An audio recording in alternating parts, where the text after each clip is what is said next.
இந்த மனித தேகத்தில் அண்ட ஸ்தானமாகிய சிரசில் புருவ மத்தியில் நம் ஆன்ம அறிவு என்கின்ற கற்பூரத்தில் கடவுள் அருள் என்கின்ற தீபம் விளங்குவதாக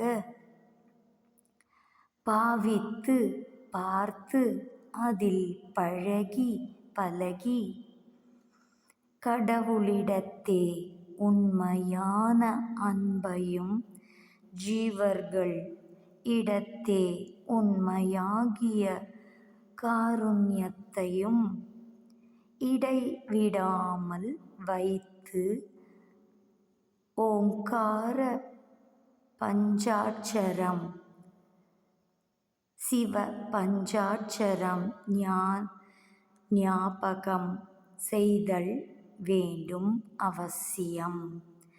அருட்பெருஞ்சோதி மகா மந்திரத்தை தினமும் ஓதி உணர வேண்டும்.